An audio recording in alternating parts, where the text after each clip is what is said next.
This is the Awake Athlete Podcast. I'm Jessica Mikowski, mindset coach and plant-powered athlete on a mission to guide all who are ready to great heights in sports performance and life. Through the 10,000-foot view, I share teachings of living awake with the sole purpose that we all realize our innate power to be the masters of our minds.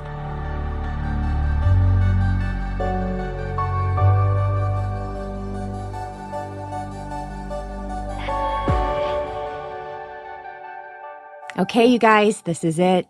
The final episode of season 3. I hope you enjoyed this season. I hope you enjoyed what moved through me. I trust it's for someone. I hope it's for many. And I hope you go back and binge again. Season 1, season 2, season 3. But remember, knowledge is nothing. It's nothing without action, right? Unless we're putting that data and that information that we're filling our intellect with, then the intellect is just taking up space. We want to use it. We want to expand and grow. It's why we're here. It's why we're here. So take one thing, put it into action, become the master of it. Create that neural pathway in your brain. Create that patterned behavior. Let your go-to be the action and the ways of living that move you every day more towards that person you want to be in this life, living in the world you dream to see, because that change has to begin within. And I knew I was going to record this episode today, and it's, timing is always so perfect, even when it feels so terrible. But today wasn't those feeling terrible experiences. Every Monday, BJ, who is the head coach here at Yogi Triathlete, he goes live in our Facebook team page. And it's just, oh my gosh, it's one of my favorite things. It's after we teach our weekly yoga class on Monday mornings, and he plugs in and goes live, and he just this morning I heard him he was kind of warming up, congratulating people on the team that just did amazing things this weekend, racing, because we are into the 2022 race season.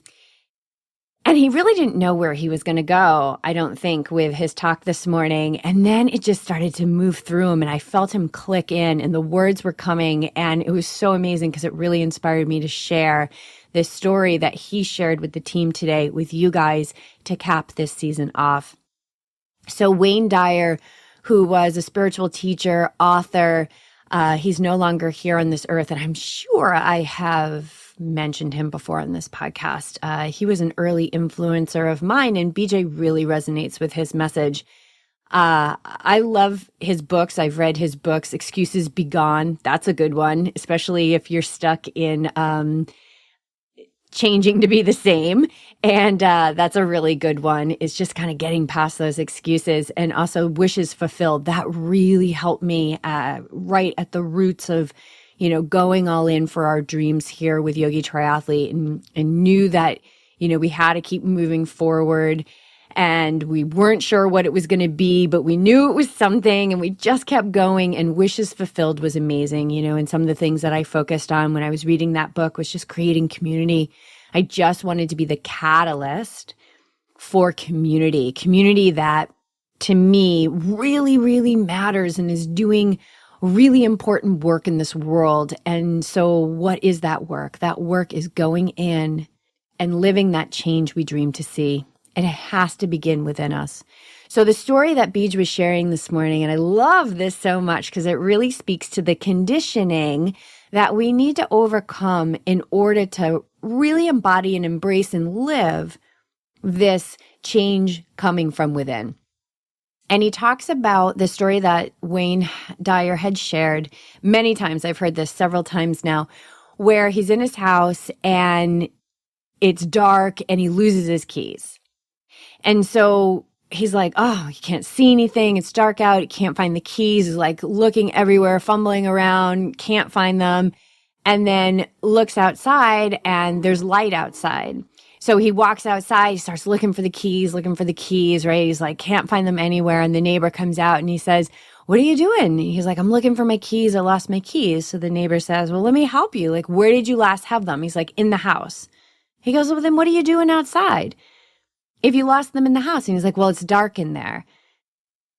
So I came outside to find them because this is where the light is. This is where I can see everything. And his neighbor's like, well, that's crazy. Let's go back in the house where you lost them to begin with, because that's where they are.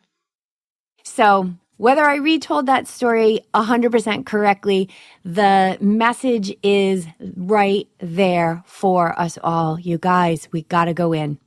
We got to go in to that place where like we can't really see anything. It's not that obvious. It's not that obvious, right? What's outside of us are the books and the Instagram stories and the reels and, you know, this expert and this expert and this expert. And all of those things are helpful. It is highly, highly encouraged that you have a personal relationship, like a one-on-one relationship with a guide, with a teacher on this path.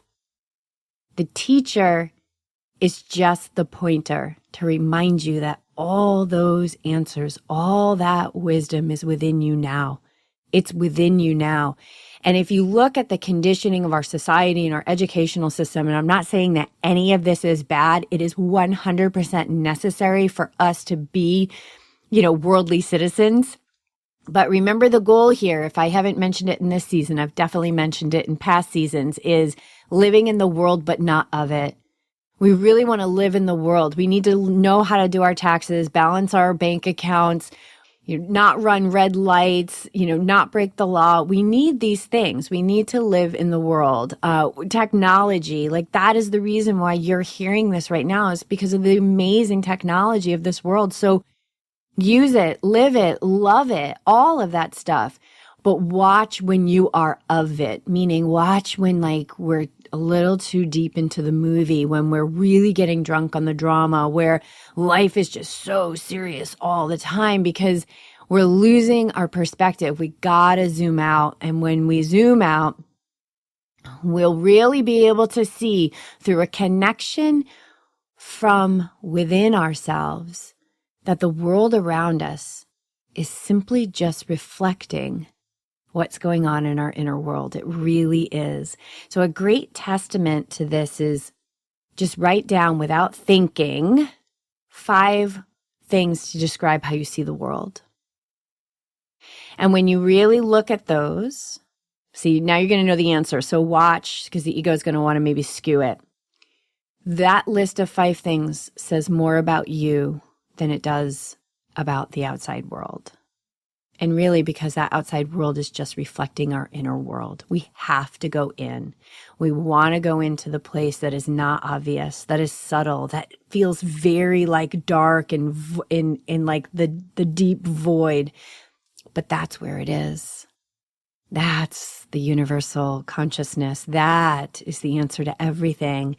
And it's all within you. And so I'm just the pointer. These episodes are just the pointer to go in, take what resonates, let it marinate for a few days as you're kind of like walking around and doing your thing. Like in that last episode about devotion, not emotion, I just let that sit with me and I watched it show up in my life. And where would it be helpful to just like stay committed and not get emotional about things? So let these things resonate, like let it percolate within you. But the only way to develop that is to get still, to get quiet. And it doesn't matter if it's 5 minutes a day or 45 minutes a day. Do it every day. Because what happens is the more you attune to that quiet within you, right? The quiet that's already there. Nothing needs to quiet. Nothing outside of you needs to change. The more you're going to have that intuitive sense, it will have robustness in your life, and it will be the driving force to say, oh no, I'm not getting that car. I'm going to buy that car. I'm not signing up for that race. I'm going to sign up for this race. I'm going to get these shoes. I'm going to take this job. Like you just know, you have this knowing of what direction to go in.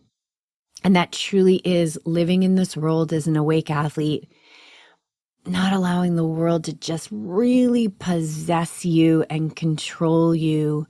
Because remember, when we're living that way, we're living under the guise of the ego, because the ego looks outside of us, says that person's opinion is more important than mine. And that is untrue.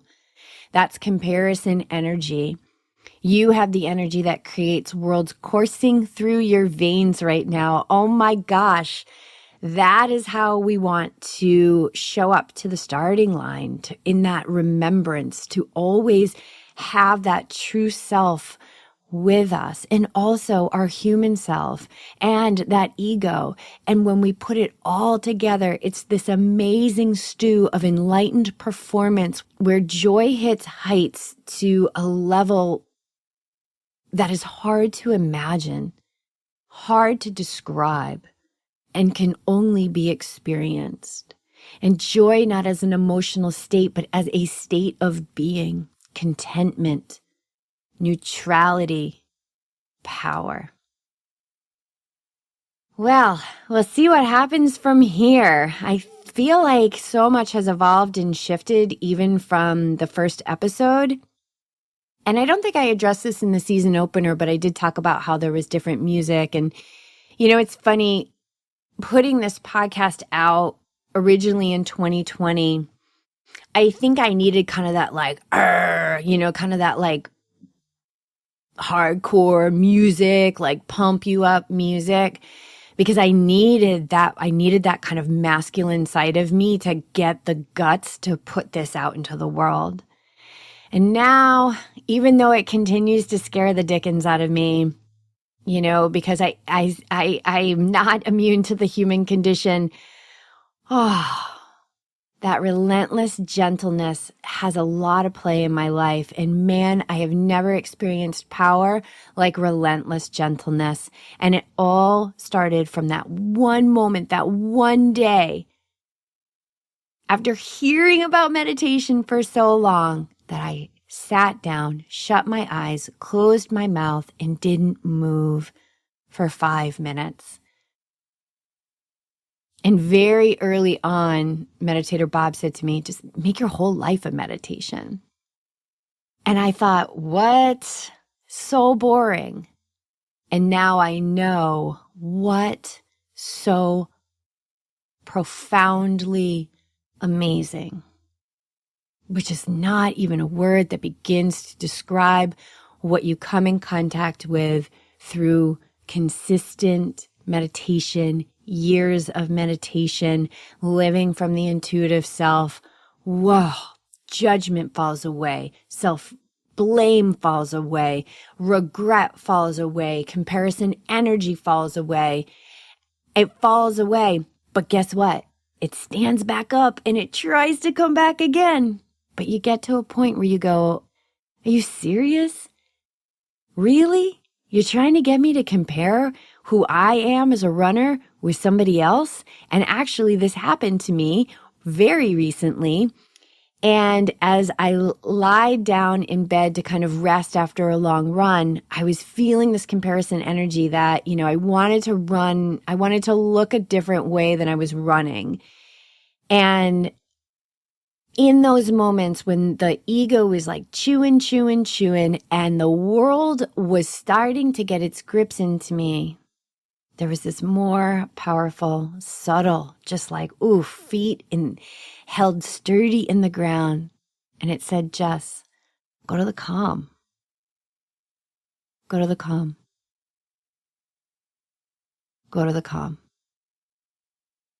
And my focus shifted away from those thoughts, and it went into my heart, and it went into the beat of my heart, and then it went into that energy that beats the heart. And I thought to myself, go deeper. And I dropped. Go deeper. And I dropped. Go deeper. And I dropped. Right back in to who I've always been. That same essence that is you. I'm so grateful to all of you. Shine your light. Be more of who you are. Go in. All your answers are there.